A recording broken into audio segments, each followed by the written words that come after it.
Hello everyone, welcome back. Study ম্যাথমেটিক্সে প্রত্যেকে স্বাগত জানিয়ে পঞ্চম শ্রেণী থেকে পার্ট 15 পৃষ্ঠা নং 176 ভিডিও পার্ট নং 5 করব। আজকে আমরা এখান থেকে করব। তাই দেখলাম 1 নম্বর, একটা সরলরেখার ওপর আরেকটা সরলরেখা সোজা দাঁড়ালে ড্যাশ মাপের কোণ তৈরি হয়। এই মাপের কোণের আরেক নাম হলো সমকোণ।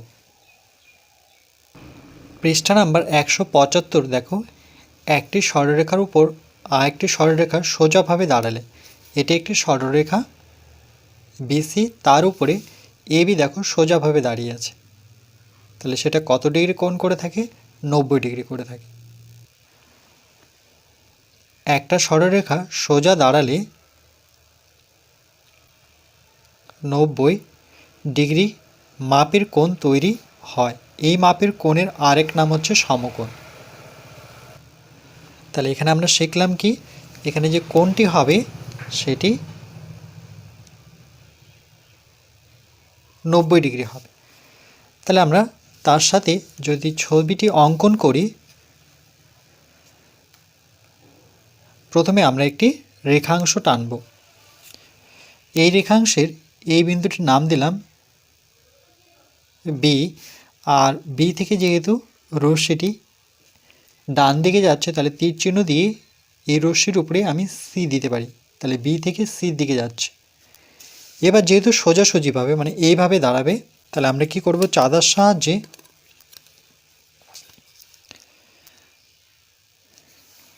90 ডিগ্রি কোণ নেব।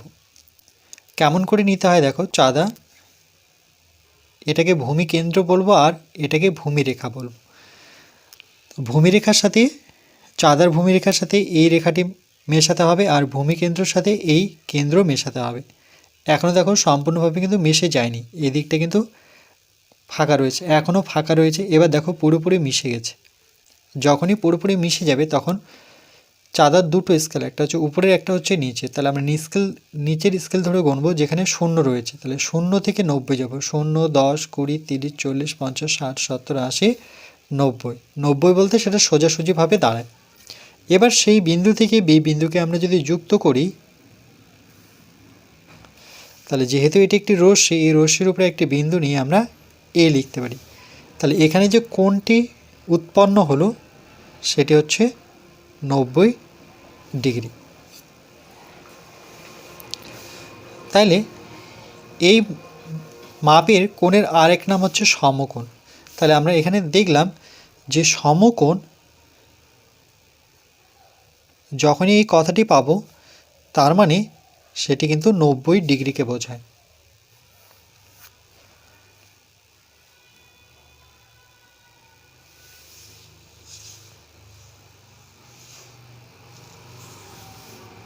তাহলে এই লাইনটা ভীষণ ইম্পর্টেন্ট লাইন একটি।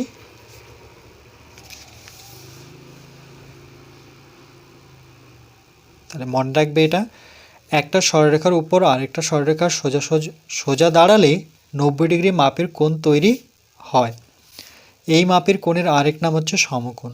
2 নম্বর প্রশ্ন, কিছু কোণের মান 90 ডিগ্রির চেয়ে কম, এই কোণগুলোকে সূক্ষ্ম কোণ বলবো।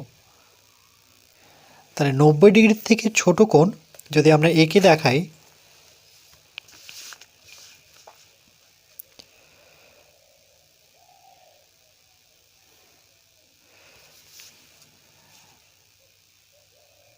এই বিন্দুটির নাম দিই বি, আর এটি যেহেতু একটি রশ্মি বি থেকে সির দিকে যাচ্ছে, তাহলে এই বিন্দুটির নাম দেব সি।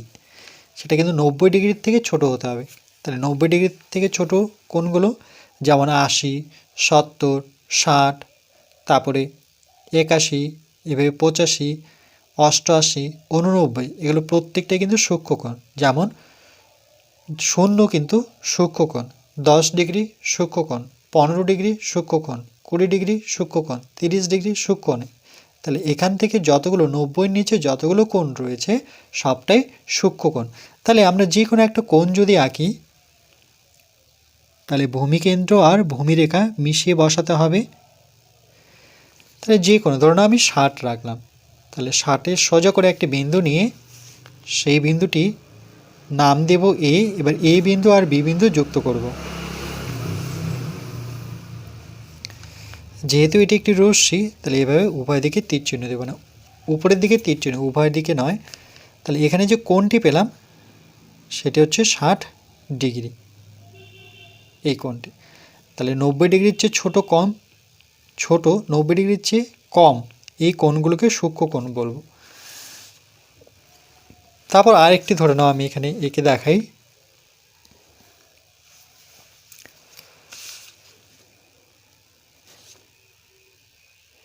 এই বিন্দুর নাম দিলাম কিউ, আর এই রশ্মির উপরে একটি বিন্দু নিয়ে সেটি নাম দিলাম আর।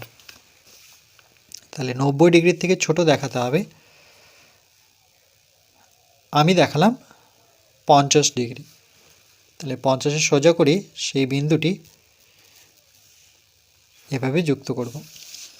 আর যেহেতু এটি একটি রশ্মি, এই রশ্মির নাম দেব পি, মানে পি কিউ একটি রশ্মি। তাহলে এখানে যে কোণটি উৎপন্ন করলো সেটি হচ্ছে 50 ডিগ্রি কোণ। তাহলে প্রত্যেকটি কিন্তু সূক্ষ্ম কোণ।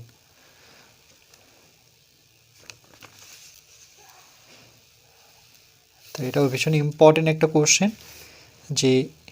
যে কোণের মান 90 ডিগ্রির চেয়ে কম এই কোণগুলোকে সূক্ষ্ম কোণ বলবো। 3 নম্বর প্রশ্ন, আবার কিছু কোণের মান 90 ডিগ্রির চেয়ে বড় কিন্তু 180 ডিগ্রির চেয়ে ছোট, এই কোণগুলো নাম হবে স্থূলকোণ। এরপর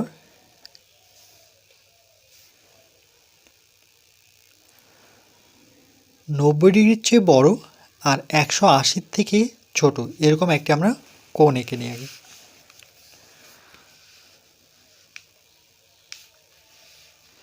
প্রথমে স্কেল দিয়ে আমরা একটি রশ্মি টানব।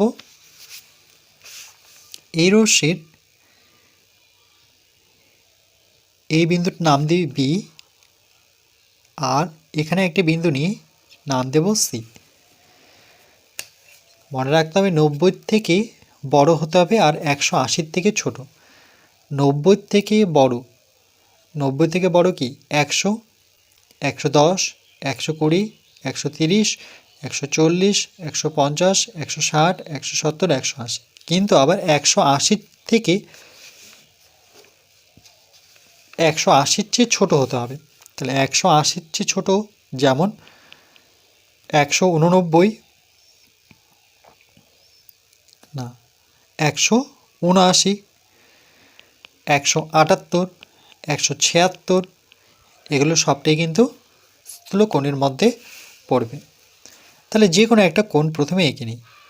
তাহলে চাঁদা আমরা ঠিক এর ভূমিকেন্দ্রের সাথে মিশিয়ে বসাতে হবে আর ভূমিরেখার সাথে। তাহলে কোণটি 10 হবে না, 20 হবে না, 30 হবে না, 40, 50, 60, 70, 80, 90 পর্যন্ত হচ্ছে না, যেহেতু স্থূলকোণ বলেছে। তাহলে 90-এর পরেই হবে। 90-এর পরে কত? 91 হতে পারে, 100 হতে পারে, 110 হতে পারে, 120 হতে পারে, 140 হতে পারে। আমি 150 দিলাম। 150-এর সোজা করে একটি বিন্দু নিলাম।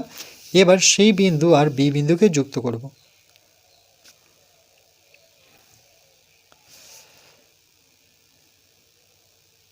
তাহলে এখানে যে কোণটি পেলাম সেটা হচ্ছে 150 ডিগ্রি।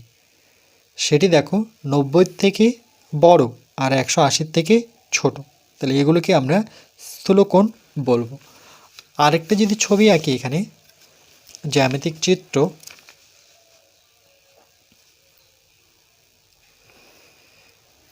এবার আমি রশ্মিটি এই দিকে দিচ্ছি, মানে এই দিক থেকে এদিকে আসছে।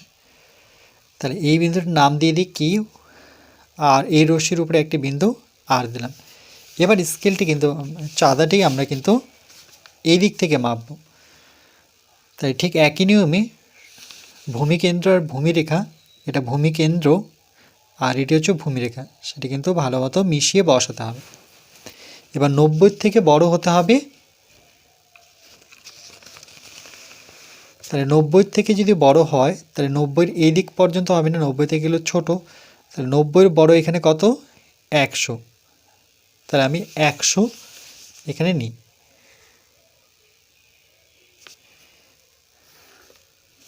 তাহলে এটা কি 90 থেকে বড়? 100 ডিগ্রি।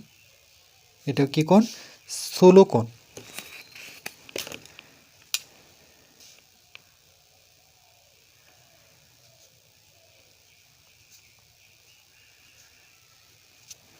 এটা 90 থেকে বড়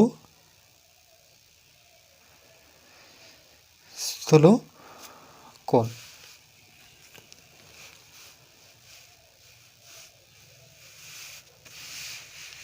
এরকম অসংখ্য স্থূলকোণ আঁকা যায়। এরপর 4 নাম্বার, ABC কোণ, ABC অর্থাৎ বি কোণের কথা বলছে। ABC এর মান, এই কোণটির মান 180 ডিগ্রি। এই কোণের BC ও BA দুটো আলাদা দিক, বাহু একই সরলরেখায় আছে। BC আর BA দুটোই কিন্তু একই সরলরেখায় রয়েছে। এটি কী হবে? সরল কোণ। এবার সরল কোণ কী করে আঁকবো? আমি এখানে এঁকে দিচ্ছি। তাহলে প্রথমে আমরা স্কেল দিয়ে বা চাঁদা দিয়ে একটি রেখাংশ বা রশ্মি টানব। তাহলে এখানে নাম দিই বি, আর এটি যেহেতু রশ্মি, এই রশ্মির উপরে একটি বিন্দু সি দেব।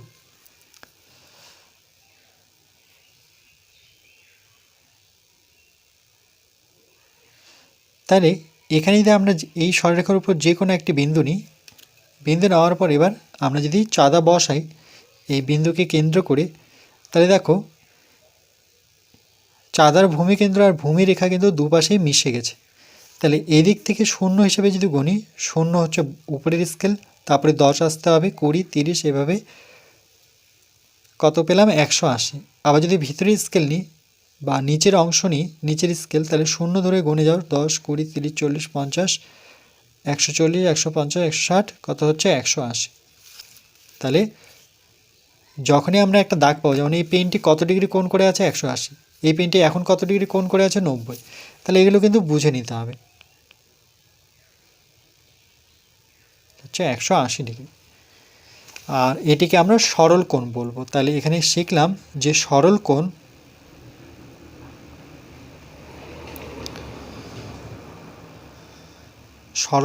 বলতে 180 ডিগ্রিকে বোঝায়। যেমন সমকোণের ক্ষেত্রে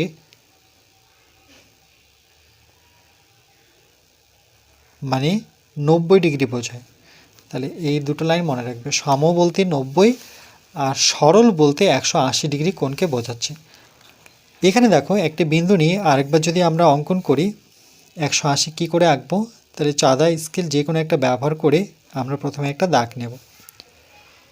এই দাগের এই বিন্দুর নাম দিয়ে দিই বি, আর এই বিন্দুর নাম দিয়ে দিই সি। এবার দেখো আমি যদি চাঁদাটি বসাই এই বিন্দুকে কেন্দ্র করে, আর ডান দিক থেকে বাঁ দিকে আসবো, ভূমিকেন্দ্র আর ভূমিরেখা ঠিক মিশিয়ে বসাতে হবে।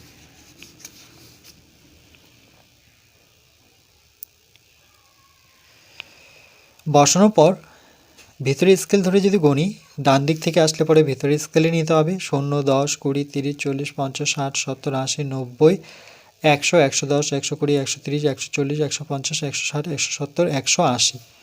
তাহলে 180 সোজা করে এখানে একটি বিন্দু নেব।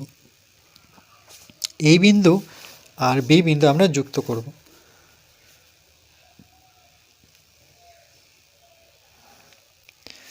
তাহলে দেখো এটা যে কোণটা পেলাম সেটা হচ্ছে 180 ডিগ্রি।